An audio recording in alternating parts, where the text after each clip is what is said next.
Arkadaş 1200. Çok değil. 1000 lira.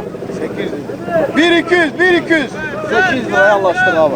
Abi 1000 lira sana bırakacağım. Aldın mı? Aldık. Haydi Allah kabul etsin. Allah razı Haydi Allah olsun. 1000 lira. Tane 1000 lira. Allah razı olsun. Allah kabul etsin.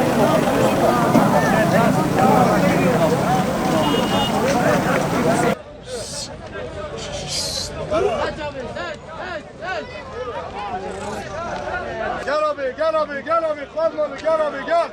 İçeri gel abi, içeri. Umut Kervanı Gaziantep'te her sene yapmış olduğu çalışmaları bu sene yine inşallah Kurban Bayramı yaklaşması hesabıyla da yine hazırlıklarına başladı. Umut Kervanı olarak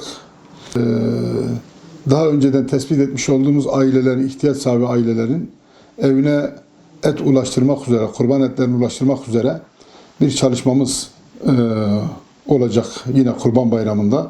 Bunu biliyorsunuz, her Kurban Bayramı'nda tekrar ediyoruz. Allah rızası için Kurban Bayramı ve Kurban Bayramı sonrası öncesi yardım faaliyetlerimiz devam ediyor. Bu senede 2021 yılında da Kurban Bayramı'na inşallah Rabbim kazasız belasız ulaşmayı nasip etsin. Az bir zaman kaldı. Kurban Bayramı'nın gelmeden önce her yıl olduğu gibi yine hazırlıklarımıza başladık. Dolayısıyla bir taraftan kurban kesimi yapılacak, bir taraftan kesilen kurbanlar ihtiyaç sahiplerine dağıtılacak. Bu arada kurbanını Umut Kervanı'na getiren, kestirmek isteyen vatandaşlarımıza inşallah yardımcı olacağız. Onların da kurbanlarını kesip aynı zamanda ihtiyaç sahiplerine ulaştırılmak üzere onlara teslim edeceğiz. Biz her sene, her yıl bu çalışmayı yapıyoruz. Dolayısıyla toplumumuzun içerisinde, memleketimiz içerisinde, ülkemizin içerisinde biliyorsunuz ihtiyaç sahibi insanlar çok. Evlerine belki de bir yıl boyunca et girmeyen, mağdur, fakir, ihtiyaç sahibi, dul, yetim, öksüz insanlar var. Belki yıl boyunca et görmeyen ihtiyaç sahipleri var. Kurban Bayramı bir nebze de olsa onların da evlerine kurban etlerini ulaştırmak, kurban etlerini onlara yetiştirmek, yılda bir defa da olsa en azından onlar da bir kurbanda bir sevinci yaşayıp kurban etinden istifade etmeleri elbette ki onların da doğal haklarıdır.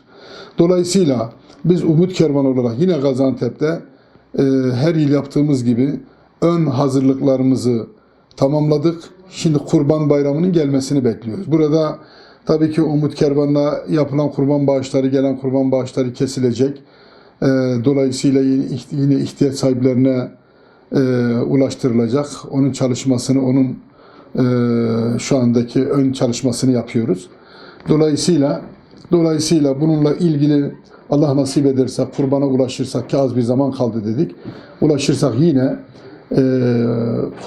kurbanını Umut Kervanı'nda kestirmek isteyen vatandaşlarımızın da bu konuda emin olsunlar. Hem Umut Kervanı onların kurbanını da kesip onlara teslim etme ya da onlarla beraber dağıtacaklar etleri ön ayak olup ihtiyaç sahiplerine ulaştırma noktasında hayır sahiplerine de bu konuda bir davette bulunuyoruz. Kurbanınızı Umut Kervanı'nda kestirip dağıtmak isterseniz Umut Kervanı'nın daha önceden tespit etmiş olduğu ailelere biz bu kurban etlerini ulaştıracağız. Hayır sahipleriyle beraber. Malumunuzdur. Yani bizim hakikaten bu konuda ihtiyaç sahibi aileler çoktur. İhtiyaç sahibi aileler çoktur. Dolayısıyla tespit ettiğimiz aileler inşallah bu kurbanda yüzleri güler diye düşünüyoruz. Aynı zamanda kurbanınız umut olsun.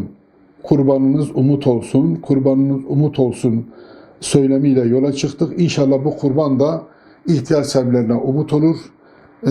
Bir yıl boyunca evine et girmeyen evlere de kurbanlar girer, kurban etleri girer diye düşünüyoruz. Kurban fiyatları biliyorsunuz. Yani Umut Kervanı sitelerinde kurban fiyatları, hisse bedelleri açıklandı. Ülkemiz için, Türkiye geneli için söyleyeyim. Ülkemizde 1250 TL kurban bedeli 1250 TL'den başlıyor. Tabii artık kurbanın ağırlığına göre, kilosuna göre bu değişiyor. Yani fiyat da artabiliyor. Dolayısıyla ama kurban bedeli 1250 TL'dir. Biz buradan genel olarak kurban kesecek hayır sahiplerimize duyuruyoruz. Bunu tabii ki Türkiye'nin farklı illerinde, farklı yerlerde kurban bedelleri değişiyor. Yani o açıdan sabit tutmak mümkün değil.